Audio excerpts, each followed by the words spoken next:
Tidak boleh cium tangan orang tua sambil membungkuk dan sungkeman. Cium tangan sama orang tua itu penghormatan, berbakti namanya. Walaupun memang Syekh Fauzan dan para ulama memberikan batasan, jangan sampai cium tangannya itu kayak ruku gitu Pak. Sebab kalau ruku itu sudah masuk kepada apa? Nilai ibadah, karena ruku hanya untuk Allah, sujud hanya untuk Allah. Terus gimana kalau sungkeman itu Pak? Sungkem gimana nih, boleh apa enggak kayak gini?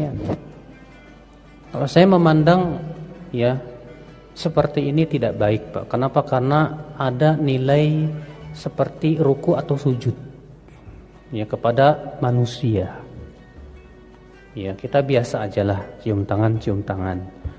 Tidak perlu kemudian kita melakukan perbuatan-perbuatan seperti sujud atau ruku kepada selain Allah Subhanahu wa taala. Seperti biasa, para ustadz dari kelompok ini selalu memasalahkan perbuatan baik yang dilakukan manusia, yang sangat jelas bahwa hal tersebut bernilai kebaikan dan menjadikannya seakan-akan hal yang subhat, hanya karena si ustadz kesulitan membedakan antara membungkuk dengan ruku dan antara duduk dengan sujud.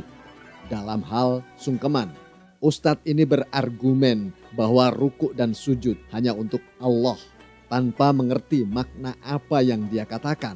Sehingga dia memberikan pemahaman bahwa semua gerakan yang mirip ruku dan sujud sudah masuk dalam nilai ibadah. Apakah setiap perbuatan dengan membungkuk adalah menyerupai ruku yang bermakna ibadah?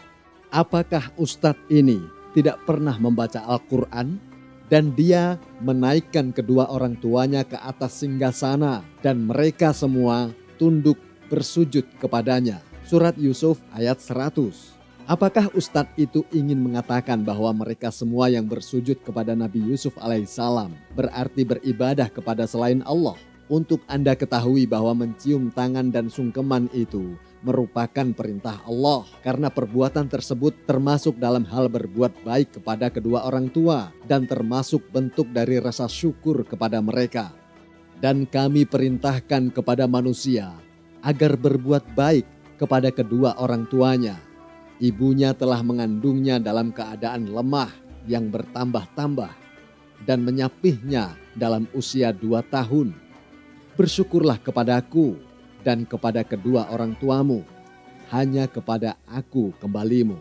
Surat Luqman ayat 14. Mungkin masalahnya bukan pada perbuatan masyarakat yang mencium tangan dan sungkeman kepada kedua orang tuanya, tapi masalahnya ada pada diri ustadz ini dan kelompoknya yang justru tidak memahami makna ibadah ataupun makna berbuat baik.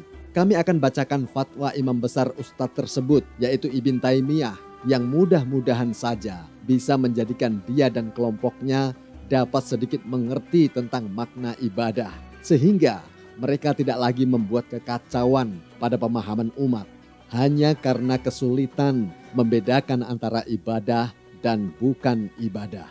Dalam kitab Majmul Fatawa karya Ibn Taimiyah, salah satu ulama rujukan kelompok Wahabi, jilid 14, terbitan Kerajaan Arab Saudi, halaman 120, Ibn Taimiyah berkata, misalkan jika ada sujud di hadapan berhala, akan tetapi hatinya tidaklah bermaksud demikian, akan tetapi niat dalam hatinya adalah sujud kepada Allah, maka dia tidaklah menjadi kafir. Jelas apa yang difatwakan Ibn Taimiyah, bahwa meskipun sujud di hadapan berhala sekalipun, tanpa niat bersujud atau ibadah kepadanya, yaitu kepada berhala, tidaklah menjadikan seseorang itu kafir. Lalu apa masalahnya orang yang mencium tangan orang tua dan sungkeman yang justru niatnya untuk ibadah kepada Allah, yaitu menjalankan perintah Allah agar berbuat baik kepada kedua orang tua, yaitu menghormati kedua orang tuanya? Ustadz itu katakan tidak baik hanya karena ada kemiripan dengan ruku. Mengapa ustadz ini dan kelompoknya selalu membuat umat yang awam menjadi was-was? Kita berlindung kepada Allah dari was-was. Semua pernyataan orang tadi kami serahkan kepada para pemirsa di dalam menilainya.